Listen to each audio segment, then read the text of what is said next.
Queridos, iniciamos mais uma etapa dos nossos estudos expositivos.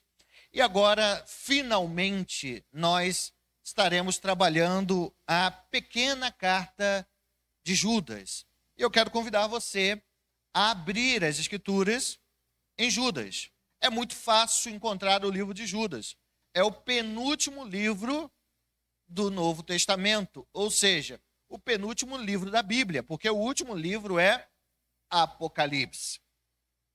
Agora a gente tem que tomar cuidado para não se perder na hora de abrir, que ele é tão curtinho que a gente fica paginando, tentando o encontrar. Judas tem apenas um capítulo e tem apenas 25 versículos. O livro de Judas é o quarto menor livro do Novo Testamento. E isso é importante notarmos porque, apesar do livro ser tão pequeno, tão curto, o conteúdo que nele temos é um conteúdo que vem da parte de Deus, é a palavra de Deus para os nossos corações e serviu e trouxe alento, exortação para a igreja naquele tempo e hoje também. Judas, capítulo 1, focaremos hoje nos quatro primeiros versos do livro de Judas. E como nós temos feito, eu quero apenas fazer a leitura do verso 1 e do verso 2. Depois nós vamos trabalhar o verso 3 e o verso 4.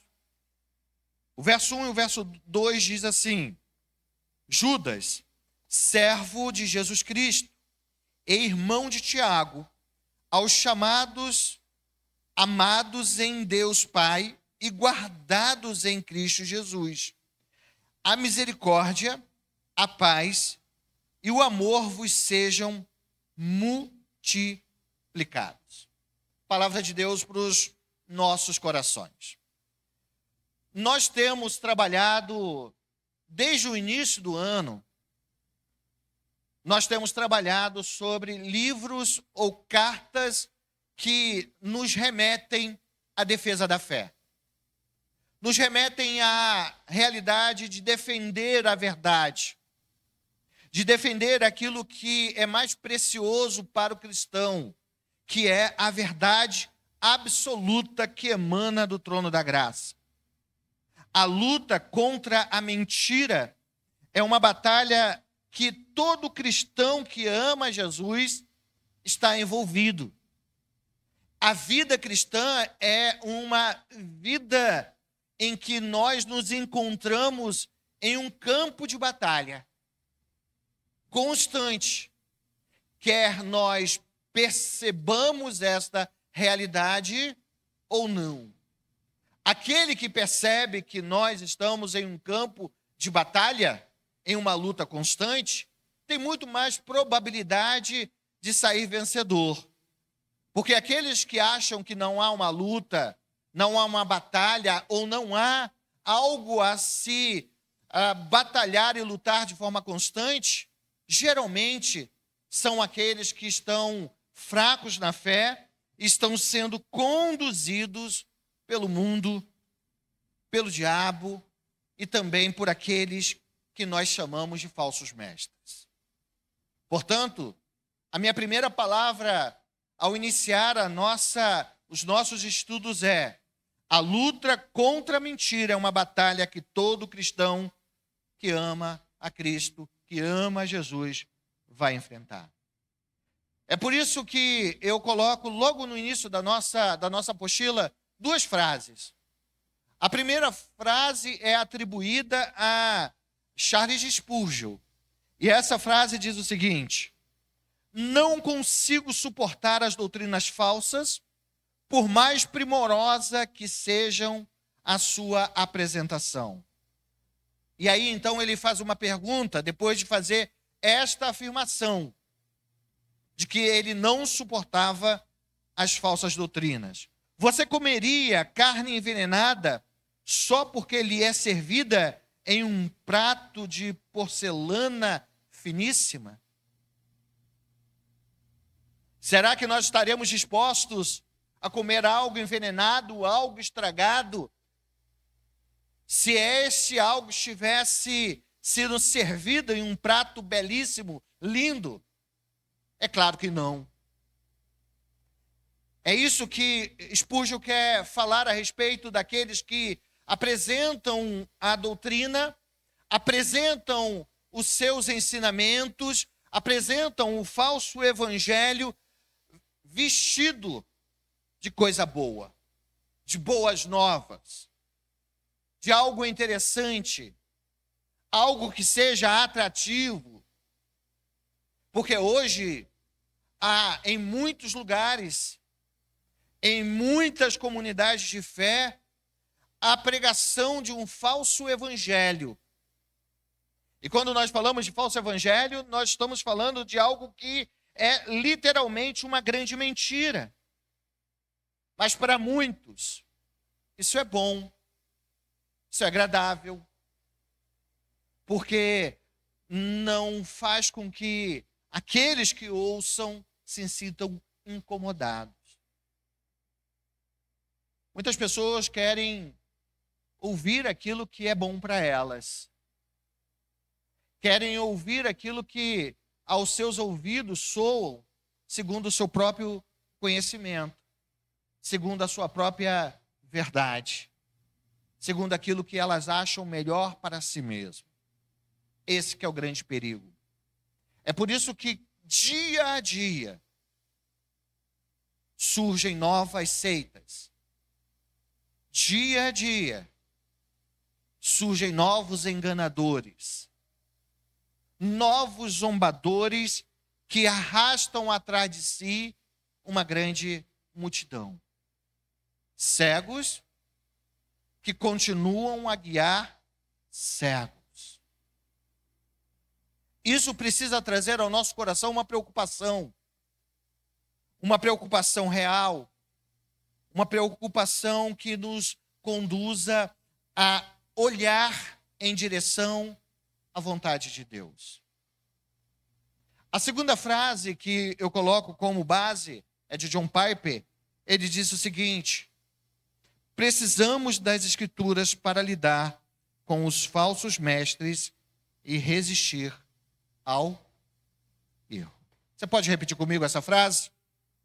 Precisamos das Escrituras para lidar com os falsos mestres e resistir ao erro. É isso que a carta de Judas propõe a nós. É isso que as Escrituras trazem ao nosso coração. A plena liberdade de podermos buscar a Ele e conhecer e prosseguir em conhecer qual é a sua vontade, que é boa, agradável e perfeita para nós. Trabalharemos, como disse, por algumas semanas no texto, de forma mais acurada, como temos trabalhado, de forma expositiva, verso a verso. Mas hoje, nessa aula introdutória, eu quero tratar com vocês sobre o texto e o contexto da carta, para que fique muito bem fixado no seu coração o motivo pelo qual Judas escreveu esta carta. E a primeira coisa que salta aos nossos olhos ao perceber o verso primeiro é: quem é Judas? Porque ele começa dizendo, primeiro, Judas. As Escrituras Sagradas, principalmente no Novo Testamento, vão apontar vários personagens que têm esse mesmo nome, Judas. E, a grosso modo, o nome Judas, a palavra, a expressão, o termo Judas, é um termo que ele já é um termo que é traduzido para o grego. Porque o nome Judas, no hebraico, é Judá. Então, a primeira vez que a gente vai ver o nome Judas, que no hebraico é Judá como um dos filhos de quem? De Jacó. Ok? Um dos filhos de Jacó. E quando vem o Novo Testamento, com a cultura grega surgindo de forma avassaladora na região da Judéia, todos então vão começar a mudar e, em vez de chamar Judá, aqueles que nasciam vieram a ser chamados de Judas. Mas existem 3 nomes, ou 3 Judas, que são de grande importância para entendermos. O primeiro é Judas, que foi o traidor, Judas Iscariotes. A gente sabe que, de fato, esse Judas que escreveu não é Judas Iscariotes, porque após a sua traição ele se matou. Ok? Há um segundo Judas, que também é um dos 12, como Judas Iscariotes, que a gente chama de Judas Tadeu. E Judas, que era um dos discípulos de Jesus, um dos apóstolos de Jesus, tinha um pai que se chamava Tiago. Então, quando faz-se a análise de quem é esse Judas, alguns teólogos, como o próprio João Calvino inicialmente, imaginavam que esse Judas, que aqui está escrito, era o pai ou era o filho de Tiago. E era então um dos discípulos, um dos apóstolos. Mas o texto continua, quando fala sobre Judas, ele vai dizer que esse Judas, ele é servo de quem? De Jesus Cristo. Não ajudou em nada, né? Porque tanto o Judas Tadeu, quanto esse Judas eram servos. Mas a explicação fica melhor quando ele vai dizer que, além de ser servo de Cristo, é irmão de quem? De Tiago. Aqui, então, nós resolvemos o problema. Esse Judas foi irmão de Tiago. Que Tiago é esse? Tiago também era um nome comum. E havia 2 discípulos também que tinham o nome de Tiago. O Tiago maior e o Tiago menor. Mas esse Tiago, que aqui é expresso, nem é o maior nem o menor. Porque se você lembrar, quando a igreja começa a ser perseguida, os 2 Tiagos vão ser mortos. E quando chegamos em Atos dos Apóstolos, capítulo 15, quando acontece o primeiro concílio da igreja, em que o apóstolo Paulo e Barnabé vão até Jerusalém para ver e conversar com os apóstolos, a palavra final a respeito de como os gentios deveriam se portar e se comportar é dada por quem? Por Tiago. Mas nem o maior nem o menor, porque eles já tinham morrido. Que Tiago era aquele? O irmão de Jesus. O Tiago que se tornou coluna da igreja junto com Pedro em Jerusalém é Tiago, irmão de Jesus. Esse Tiago, irmão de Jesus, foi o mesmo Tiago que escreveu uma carta. E eu quero que você abra Tiago, capítulo 1. Volte um pouquinho. E eu quero que mostrar uma semelhança. Hebreus, Tiago.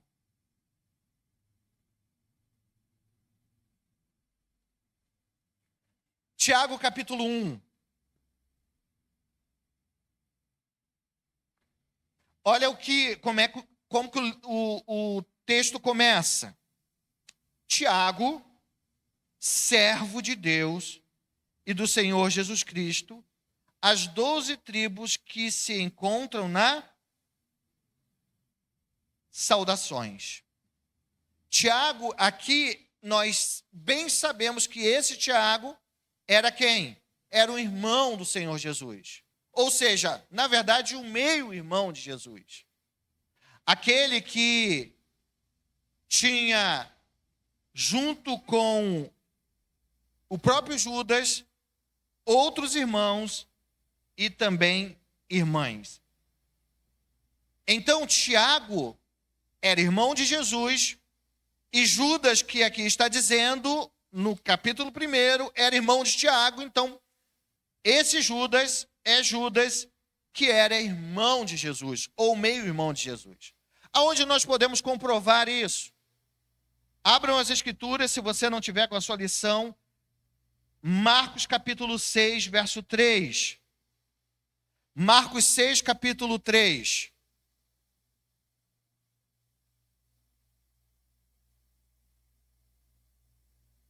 Marcos capítulo 6, apenas o verso 3. Se você achou, vamos ler juntos? Marcos 6, apenas o verso 3. Vamos ler juntos? Não é este o carpinteiro, filho de Maria, irmão de Tiago, José, Judas, e não vivem aqui entre nós suas? O texto nos mostra algumas verdades. A primeira verdade é que Jesus tinha mais alguns meio-irmãos. Esses eram filhos de quem? De Maria e José. Então a doutrina católica apostólica romana da virgindade perpétua de Maria, segundo as Escrituras, segundo este e outros textos, simples caem por terra. Porque após o nascimento de Jesus, Maria e José tiveram relação, e nós vamos lembrar da mensagem do presbítero Eric no domingo, e desta relação de amor, eles tiveram filhos. Quais são os filhos aqui apontados? O primeiro, e aí a gente vai por idade, né? O primeiro e o mais velho é quem? Tiago. Que Tiago é esse? O Tiago que se tornou líder da igreja, que escreveu a carta, que tem o seu nome, Tiago. O segundo, José. Qual é o terceiro? Judas. Que Judas? Esse Judas que nós estamos estudando agora. Depois tem um outro chamado Simão. Só teve esses? Não, o texto diz: e não vive aqui entre nós as suas irmãs. Por que o texto diz que eles se escandalizaram? Porque Jesus era tão simples, todo mundo conhecia a família, e agora Jesus estava sendo apontado como filho de Deus encarnado, e não é possível. Não é possível, nós conhecemos a família dele. Muitos até mesmo haviam crescido com Jesus, e eles se escandalizaram. Agora você está dizendo que é o Messias, que é o Salvador? Nós não vemos nada demais em você, nem tampouco na sua família. Como as Escrituras são reveladoras. Como as Escrituras, elas interpretam aquilo que é a vontade de Deus. Então, esse texto aponta que Maria e José tiveram outros filhos. E então sabemos que entre esses filhos está Judas, que se tornou, assim como Tiago, um grande líder, alguém que caminhou e que serviu a Deus com alegria. Mas quando que houve a conversão da família ou dos familiares, dos meio-irmãos de Jesus? Nós não sabemos. O que nós sabemos é que enquanto Jesus esteve trabalhando de forma árdua no seu ministério, aqueles que eram seus familiares não se converteram. Os historiadores dizem que provavelmente a conversão vai acontecer após a ressurreição de Jesus. Após a sua ressurreição, os seus irmãos vieram a crer que ele, de fato, de verdade, era o Filho do Deus Altíssimo. E esses se envolveram de forma prática e de forma direta na pregação do Evangelho. É isso que diz o apóstolo Paulo em outro texto, 1 Coríntios. Você pode abrir as Escrituras, 1 Coríntios, capítulo 9. 1 Coríntios, capítulo 9. Talvez a intenção de Paulo não fosse simplesmente falar a respeito do ministério dos irmãos de Jesus, mas defendendo o seu próprio ministério, ele vai citar aqueles que, depois da provável vida e conversão, vieram a servir ao Senhor. Olha o que diz o texto, capítulo 9, verso 5. Acharam? Diz assim o texto: e também o de fazer-nos acompanhar de uma mulher irmã, como fazem quem? Os demais apóstolos. Então lembre-se, os demais apóstolos, ele está se colocando como apóstolo que ele era. E mais quem? E os irmãos do Senhor, e também Cefas, que é Pedro.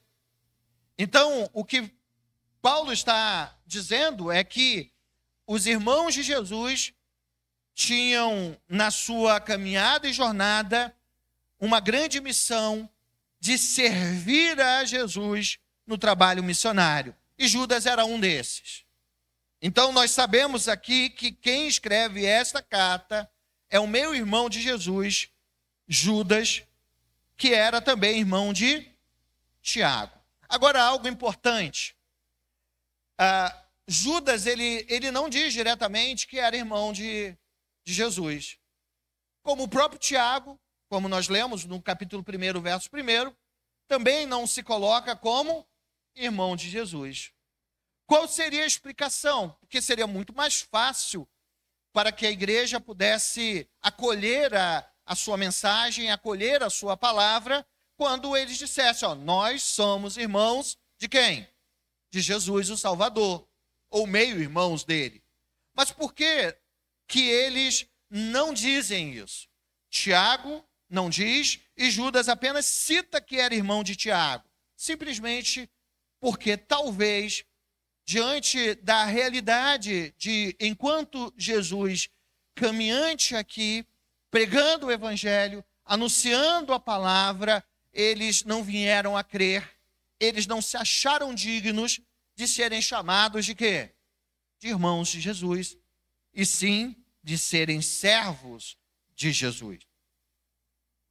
Judas, então, ele vai dizer exatamente isso. Judas, servo de Jesus Cristo, irmão de Tiago. Esse texto, de uma forma mais acurada, nós vamos trabalhar na segunda lição. Aqui apenas o que importa para vocês é saber quem é o autor da carta. O autor da carta é Judas, que era meio-irmão de Jesus, irmão também de outro grande líder da igreja, Tiago. A segunda questão é, para quem Judas escreve esta carta? A continuação do verso 1 é o seguinte: aos chamados, amados em Deus Pai e guardados em Cristo, em Jesus Cristo. Nós não temos a informação em nenhum dos versos da sua carta para quem eles escreveram de forma geográfica. Por exemplo, quando nós abrimos as Escrituras na primeira carta de Pedro, nós já temos a identificação de para quem Pedro escreveu. Pedro escreveu para aqueles crentes da dispersação, aqueles crentes que estavam na região da Galácia, Capadócia, que é a Ásia Menor. Lembram disso? Na segunda carta, Pedro não precisa reafirmar isso porque é para as mesmas pessoas. Aqui, Judas, ele não se preocupa em dizer qual era a região ou para que parte do mundo que ele estava escrevendo essa carta. Então, nós não sabemos para quem era de forma exata que ele estava escrevendo. A única coisa que nós podemos identificar é o quê? É o status desses que ele escreve. A primeira coisa que ele deixa claro é que para quem ele escreve eram pessoas que foram chamadas. A palavra chamar aqui, ela tem a ideia de vocacionada. Ela não é apenas um chamado que alguém pode ouvir esse chamado e dizer, eu não quero ir. É uma das nossas doutrinas que é o chamado irresistível. O que Judas está dizendo é que a carta não é endereçada para outro grupo, senão para aqueles que foram chamados. E esses que foram chamados eram também amados. Inicialmente, ele não diz chamados por quem. Ele apenas diz aqueles que foram chamados. Mas na continuação nós entendemos que esses que foram chamados também foram o quê? Amados. Por quem? Por Deus Pai. Esse em é através de. Então, esses que receberam esta carta foram chamados de forma irresistível por este Deus. E este Deus já havia amado a eles. Romanos 8, como o presbítero Eric pregou no domingo passado, nos remonta a esse chamado amoroso, esta vocação daquele que chama, que elege, que predestina. E é esse mesmo que elege, que chama, que predestina, é esse que justifica, é esse que santifica, e por fim é esse que glorifica os seus. Então, a segunda verdade é que esses que recebem esta carta, que a carta está endereçada, são aqueles que são amados por Deus. E por fim, esses que são chamados e são amados, eles são o quê? Guardados. Em quem? Em Cristo Jesus. Nós não sabemos para quem foi exatamente, para que grupo cristão foi. Poderia ser em Roma? Poderia. Poderia ser na Ásia Menor? Poderia.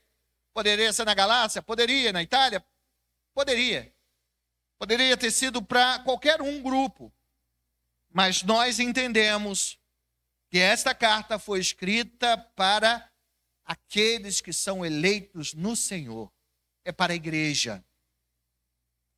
E se foi escrito para a igreja, não foi escrito apenas para aquele tempo, nem apenas para o tempo posterior àquele tempo, mas foi escrito para nós também. E se houver depois de nós uma outra geração, foi para essa geração também, até a volta gloriosa e majestosa de Jesus. É por isso que essa carta é tão importante. E é por isso que eu fiz questão de trazer esse estudo. Porque ao olhar uma carta tão curta, as pessoas acabam deixando-a de lado. Mas é uma carta importante porque ela foi inspirada por Deus. E ela trata de algo que é e continuará a ser de grande relevância. A batalha contra as heresias, a batalha contra os falsos mestres. Agora, nós já sabemos então que Judas escreveu a carta, meio-irmão de Jesus, irmão de Tiago, o líder da igreja em Jerusalém. Sabemos que esta carta é escrita para crentes, para quem Judas compreende que foram eleitos por Deus, eram amados por Deus, estavam sendo guardados por Deus. Essa carta é para a igreja. Essa carta é para mim e para você. Que somos escolhidos, Deus nos tem amado e Deus tem guardado a você e a mim. Mas quando? Qual é o contexto histórico? Quando que esta carta vai ser escrita? ela também não nos dá diretamente a informação sobre quando Judas escreve a carta. Mas algumas verdades, algumas questões, elas apontam para quando que esta carta ela foi escrita. Provavelmente, essa carta foi escrita após Nero incendiar de forma proposital a cidade de Roma. Vamos lembrar um pouco do contexto. Nós estudamos a primeira e a segunda carta de Pedro. E quando nós estudamos a primeira e a segunda carta de Pedro, nós estudamos falando sobre a perseguição que a igreja cristã estava sofrendo a partir do ano de 64. Porque foi no ano de 64 da era cristã que Nero incendiou, segundo os historiadores apontam, a grande maioria dos historiadores, foi em 64 que Nero incendiou Roma e culpou os cristãos por isso, dizendo que os cristãos haviam tocado fogo em Roma. Então começa uma perseguição. Primeiro local, primeiro na cidade de Roma, em que os crentes, os cristãos e os judeus são expulsos, e esta perseguição se torna mundial, ao ponto dos cristãos serem mortos, assassinados de forma cruel, lançado às feras. Aquele cristão que se mantinha firme na defesa da fé, afirmando aquilo que eles criam em Cristo Jesus, aqueles que não negavam a sua fé, eles eram presos, torturados e mortos de forma cruel. Foi nesse momento em que Pedro vai escrever a primeira carta para consolar e confortar, e também a segunda carta, porque o mesmo contexto é o contexto desta carta. A igreja estava sofrendo ataques em duas áreas, ou por dois lados. A primeira área é a área externa, a perseguição do maior império do mundo. A perseguição que estava levando os cristãos a se esconderem, a fugirem, porque senão morreriam. E a segunda perseguição era a perseguição interna. Os falsos mestres, aqueles que saíram ou começaram a fé ali dentro da igreja, e com o caminhar do tempo, começaram a olhar para aquilo que eles aprenderam, o evangelho verdadeiro, e dizer que aquilo não era para eles. E então começaram a ensinar algo que não estava nas Escrituras, não passava pelo crivo dos apóstolos, não passava pelo crivo de Jesus, e então começaram a ministrar heresias por todos os lados.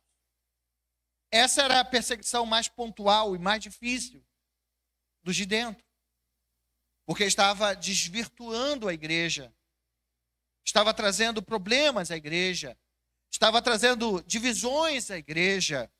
A igreja estava tomando a forma do mundo. E muitos estavam sendo levados, arrastados por esta falsa doutrina, por esse evangelho, esse falso evangelho. Pedro vai viver essa realidade. E a mesma realidade vivida por Judas.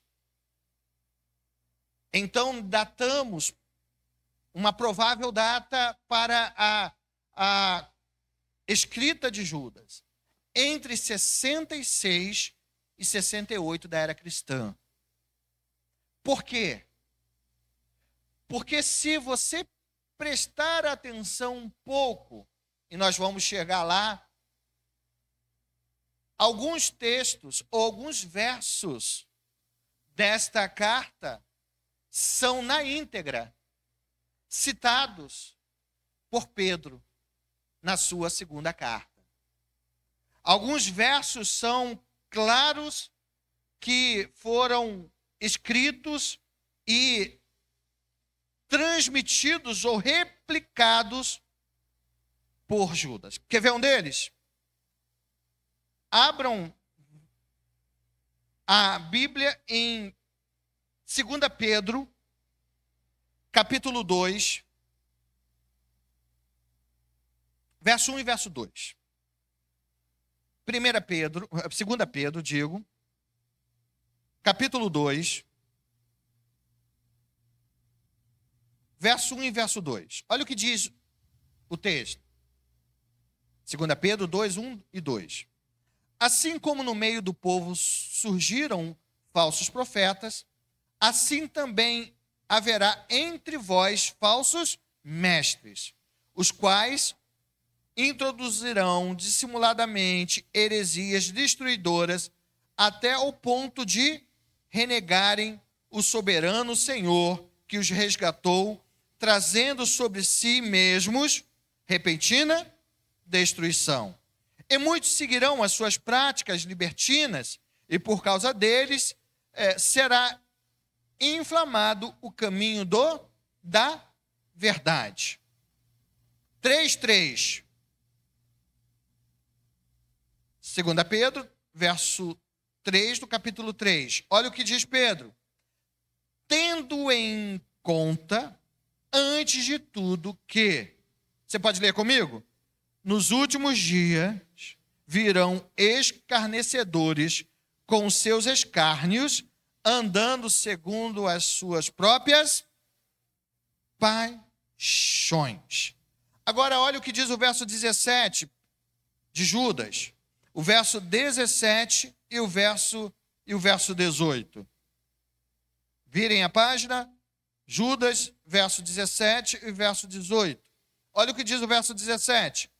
Vós, porém, amados, lembrai-vos das anteriormente ditas pelos profetas, proferidas pelos apóstolos, de quem? De nosso Senhor Jesus Cristo, os quais vos diziam. O que eles diziam? No último tempo haverá escarnecedores, andando segundo as suas ímpias paixões. Quem ele está citando? Ele está citando diretamente o que Pedro ele escreveu. Então, os autores entendem que a carta de Judas foi um pouco depois da carta de Pedro.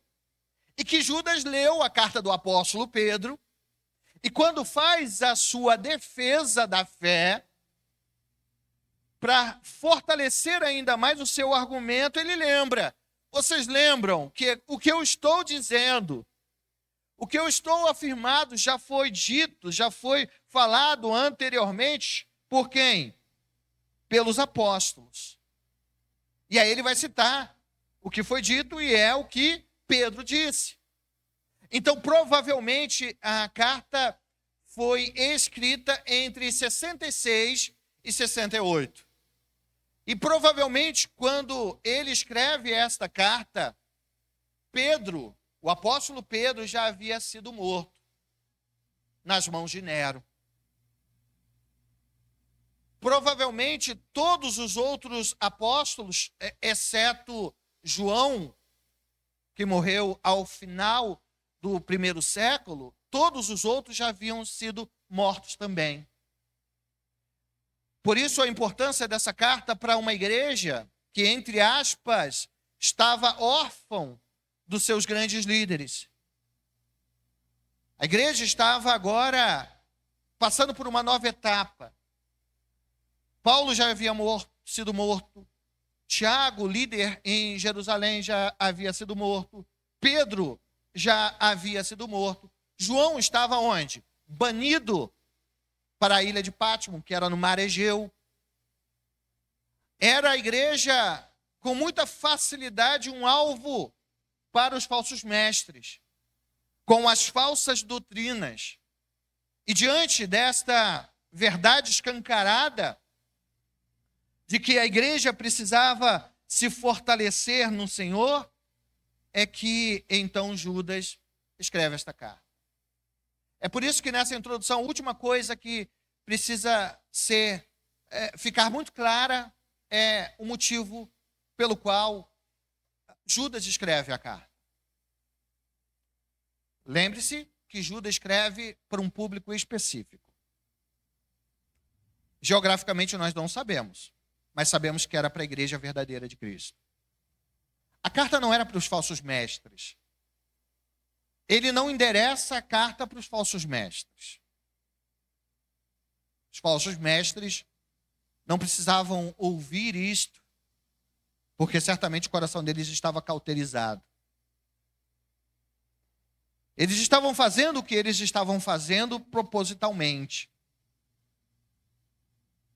Assim como Pedro foi duro, e você vai lembrar disso, Pedro, em momento alguma da segunda carta, ele mostra, ele aponta que há salvação para os falsos mestres. Vocês lembram disso? Para aqueles que de forma proposital, aqueles que foram batizados em Cristo, receberam da palavra, que conheciam as Escrituras e que de forma proposital estavam maculando a igreja. Pedro diz que para esses o destino era a ira de Deus. Ele foi duro com os falsos mestres. Ele não aponta arrependei-vos ou vocês devem se arrepender dos seus maus caminhos. Pedro não diz isso em momento nenhum. Da mesma forma, Judas também, ele não amacia. Ele não chama os falsos mestres ao arrependimento. A carta não era para os falsos mestres. A carta era para os cristãos. Cristãos que eram chamados, cristãos que eram amados, cristãos que eram guardados, mas cristãos que estavam se enveredando por um caminho perigoso. Cristãos que estavam ouvindo os falsos mestres e estavam gostando da proposta deles. Mais leve, um evangelho mais relax, o evangelho da graça, sem graça alguma, porque um evangelho libertino. Um evangelho que não trazia ao crente compromisso com Cristo, que não trazia ao crente compromisso com a verdade, que não trazia ao crente compromisso com uma vida piedosa e santa. Esses eram os libertinos. Era a princípio contra esses que o Judas está proclamando. Judas está dizendo, tomem cuidado. É isso que ele vai dizer no verso 3 e verso 4. Eu quero concluir este estudo introdutório lendo o verso 3 e o verso 4. Judas diz, amados, quando empregava toda a diligência em escrever-vos acerca da vossa salvação, olhem bem, a intenção inicial de Judas ao escrever a carta à igreja, aos crentes, era o quê? Falar sobre um tema específico. Qual era o tema? Salvação. Talvez a perseverança, talvez o que Cristo fez para salvá-los, a salvação pela graça, uma temática que ele viu em Pedro, em Paulo também. Talvez ele pudesse estar trabalhando pretendia trabalhar sobre o quê? Sobre salvação. Aí ele diz, foi que me senti, enquanto ele estava escrevendo, ele se sentiu o quê? Obrigado. Ele foi conduzido a corresponder com eles. Ou seja, eu queria falar sobre salvação, mas por algum motivo, e é claro, a ação do Espírito Santo, eu mudei o assunto. E agora eu sou obrigado, nesta correspondência, nesta carta, a falar sobre outro tema. E qual é o tema? Exortação. Em vez de falar sobre doutrina da salvação, ele vai exortar a igreja, chamar a atenção da igreja. Para quê? Para que eles pudessem o quê? Batalhar de forma diligente pela fé, que uma vez por todas foi entregue aos santos. E aí então a palavra dele o motivo da carta agora é qual? Para que eles, crentes, lutassem bravamente, lutassem corajosamente, acuradamente, pela fé. Ele vai trabalhar sobre fé, sobre a base que os mantinha de pé, que era a fé verdadeira, a fé evangélica, a fé no Evangelho, a fé em Cristo. Esta fé que, segundo ele, já foi entregue uma vez por todas. O que ele está dizendo? Aquilo que estão dizendo a respeito do que é fé, não é, porque a palavra final sobre fé já foi revelada a vocês. Vocês lembram que quando Paulo escreve a carta aos Gálatas, lá no início do seu ministério, quando ele termina a primeira viagem missionária, lá no capítulo 1, ele chama a atenção dos Gálatas, dizendo a respeito do verdadeiro evangelho. Ele diz, eu estou admirado. Paulo disse isso aos Gálatas, eu estou admirado quão depressa vocês deixaram o evangelho e seguiram este outro caminho. E ele vai dizer, se alguém, seja anjo ou não, ou até mesmo eu, pregue outro evangelho, além daquele que eu já preguei, seja o quê? Anátema. É isso que Judas está dizendo. O evangelho já foi entregue, a fé já foi apresentada, eu só estou trazendo a vocês a memória, eu só estou lembrando a vocês que vocês devem batalhar e relembrar e trazer à memória aquilo que vocês já receberam. E por que eles deveriam combater o bom combate? Por que eles deveriam lutar a fé evangélica? Eu quero convidar você a ler comigo o verso 4. Vamos ler juntos? Pois certos indivíduos se introduziram com dissimulação, os quais foram antecipadamente homens ímpios,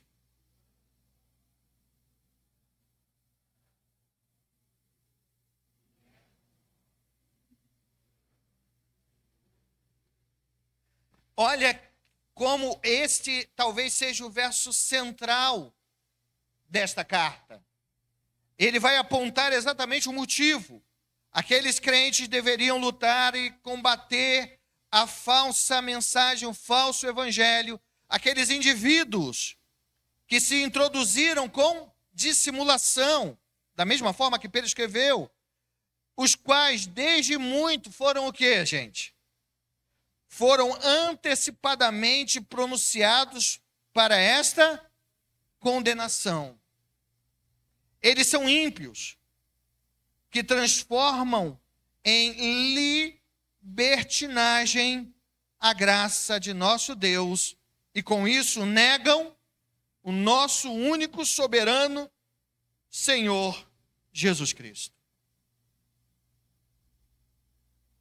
É por isso que essa carta é tão importante, porque é uma luta constante. Eles enfrentaram, nós estamos enfrentando. E continuaremos a enfrentar até que nós sejamos levados pelo Senhor, ou então o Senhor volte para cada um de nós. O motivo de Judas de escrever essa carta era para que a igreja do Senhor mantivesse o seu coração puro, firme, diante daquilo que eles já haviam recebido, o verdadeiro evangelho. que nós nos empenhemos nesta luta. Que nós cerremos fileira com aqueles que foram como nós, chamados, amados, guardados, mas que estão numa luta constante.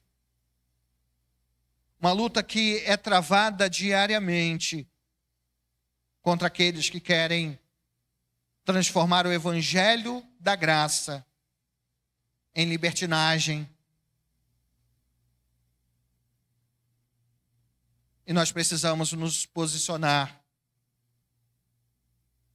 de forma firme, aprendendo e conhecendo a vontade de Deus.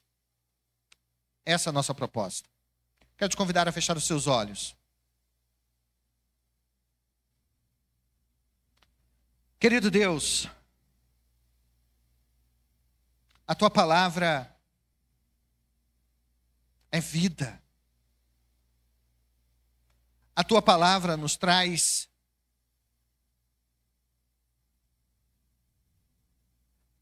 paz para o coração.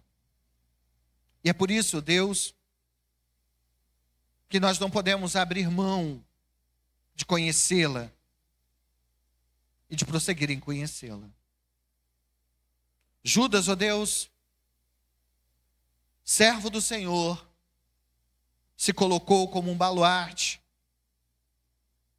a ir contrário aos falsos mestres. E nos deixou a palavra que nos dá e nos traz a esperança de vivermos uma vida segundo a tua vontade. Nos abençoe, Senhor. Nos dê força, entendimento, coragem para defender a fé evangélica. Nós te agradecemos por estarmos aqui. Te agradecemos por tudo quanto o Senhor tem feito. Esta é a minha oração. A oração que faço em nome do nosso Senhor e Salvador Jesus Cristo. Amém.